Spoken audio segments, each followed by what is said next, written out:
पानीपत की तीसरी लड़ाई में मराठों की करारी हार के बाद मराठा साम्राज्य लगभग बिखर गया था। लेकिन इस हार के बाद भी कुछ महान मराठा योद्धाओं और नेताओं ने दृढ़ संकल्प, सैन्य रणनीति और राजनीतिक कौशल के बल पर मराठा साम्राज्य को फिर से संगठित किया और स्वराज्य की पुनर्स्थापना की। इसमें जिन प्रमुख मराठा योद्धाओं और नेताओं का योगदान रहा वे हैं महादाजी शिंदे, महाजी सिंधिया। पानीपत युद्ध में उनके कई परिजन मारे गए, पर वे स्वयं बच गए। उन्होंने उत्तर भारत में मराठा शक्ति को फिर से स्थापित किया। दिल्ली, आगरा, ग्वालियर तक मराठों का प्रभाव पुनः स्थापित किया।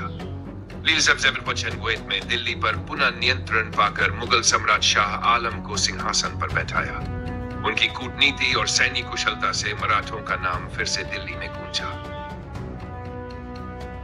नाना फडणवीस, वे पेशवा माधवराव के सलाहकार थे और प्रभावशाली कूटनीतिज्ञ माने जाते थे। उन्होंने पेशवाओं की सत्ता को बचाए रखा और मराठों के आंतरिक कलह को रोकने का प्रयास किया। नाना फडणवीस ने एक मराठा कॉन्फेडरेशन की स्थापना की, जिसमें सिंधिया, होलकर, भोंसले और गायकवाड़ शामिल थे। माधवराव पेशवा, माधवराव प्रथम, पेशवा बालाजी बाजीराव के पुत्र, पानीपत के बाद केवल 67 वर्ष की उम्र में सत्ता संभाली। उन्होंने मराठा राज्य को फिर से संगठित किया और विद्रोही राजाओं को हराया। उनकी मृत्यु के बाद कहा गया, If Madhavrao had lived longer, the British would not have conquered India. Malharrao Holkar व अहिल्याबाई होलकर। मल्हारराव ने पानीपत युद्ध से पहले और बाद में भी मराठा सत्ता को मजबूत करने में योगदान दिया। उनकी बहू अहिल्याबाई होलकर ने मालवा में शांतिपूर्ण और धर्मपरायण शासन दिया। अहिल्याबाई ने भारत भर में मंदिरों और धर्मशालाओं का निर्माण कर मराठा गौरव को बनाए रखा। रघुनाथराव पेशवा, उन्होंने भी कुछ समय तक उत्तरी भारत में सैन्य अभियान चलाए। हालांकि उनका उद्देश्य सत्ता प्राप्ति अधिक था, फिर भी उन्होंने मराठों का उत्तर भारत में प्रभाव बनाए रखने की कोशिश की। निष्कर्ष, पानीपत के बाद मराठा साम्राज्य की पुनर्स्थापना एक व्यक्ति नहीं, बल्कि कई वीर योद्धाओं और दूरदर्शी नेताओं की संगठित कोशिशों का परिणाम था।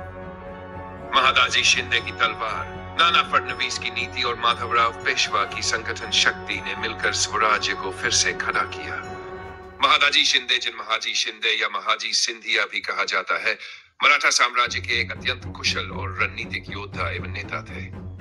पानीपत की तीसरी लड़ाई 760 के बाद जब मराठा साम्राज्य की रीढ़ टूट चुकी थी, उस समय महादाजी शिंदे ने न केवल मराठों की खोई हुई शक्ति को पुनः संगठित किया, बल्कि उत्तरी भारत में दोबारा मराठा प्रभुत्व स्थापित किया। पानीपत के बाद महादाजी शिंदे का पराक्रम। 1. मराठा साम्राज्य की पुनर्स्थापना 768 के बाद। पानीपत की हार के बाद पूरा मराठा संघ बिखर गया था। महादाजी शिंदे ने न केवल बचे हुए सैन्य बल को संगठित किया, बल्कि पेशवा माधवराव के साथ मिलकर दिल्ली, आगरा, मथुरा तक मराठा सत्ता फिर से स्थापित की। दिल्ली पर नियंत्रण। सिद्दीकिया में महादाजी ने दिल्ली पर कब्जा कर मुगल बादशाह शाह आलम द्वितीय को दोबारा गद्दी पर बैठाया।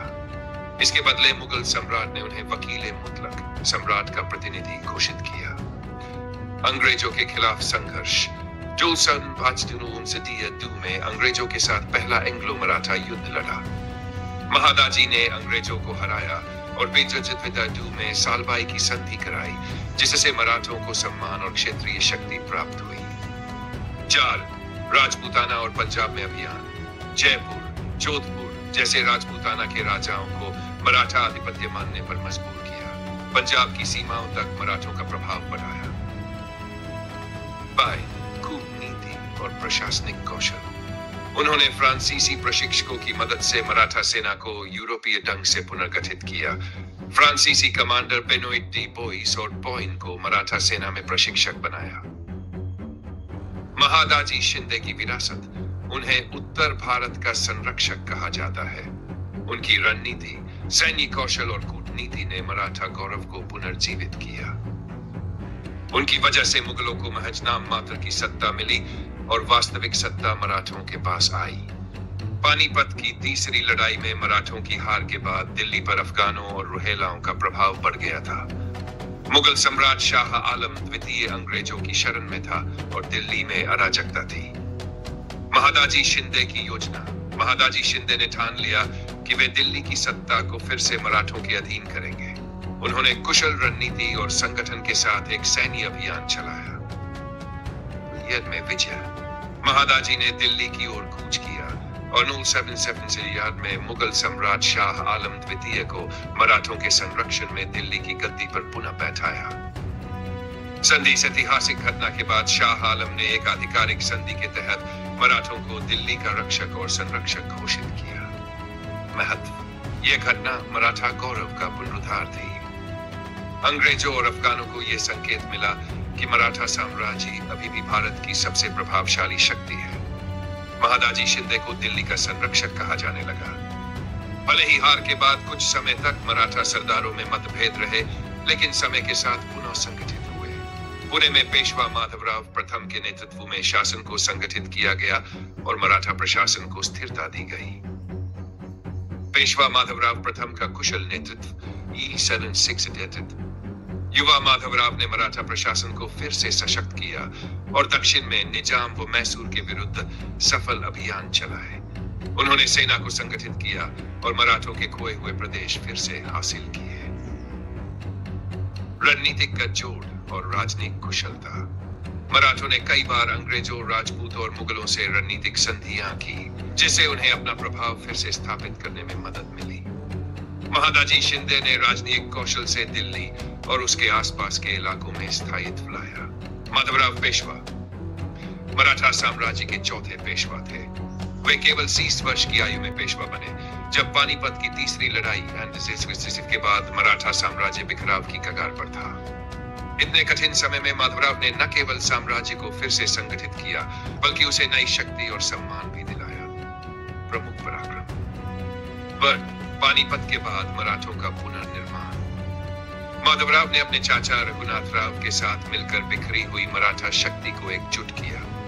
उन्होंने कर प्रणाली को सुधारा, प्रशासनिक तंत्र को मजबूत किया और मराठा सरदारों में अनुशासन कायम किया। 2. हैदराबाद के निजाम को हराना। 60 निजाम अली खान ने मराठों की कमजोरी का फायदा उठाने की कोशिश की, पर माधवराव ने अद्भुत रणनीति से निजाम को उर्ली कांचन के युद्ध में हराया और निजाम को संधि के लिए मजबूर किया। 3. मैसूर के हैदर अली से टक्कर। माधवराव ने दक्षिण भारत में हैदर अली की बढ़ती शक्ति को रोका। उन्होंने कर्नाटक और दक्षिण के किलों को फिर से मराठा नियंत्रण में लिया। उनका कड़ा सैन्य नेतृत्व और युद्ध रणनीति दक्षिण भारत में मराठों का सम्मान बढ़ाने वाला सिद्ध हुआ। पानीपत की हार के बाद मराठे बिखरे जरूर, लेकिन वे टूटे नहीं।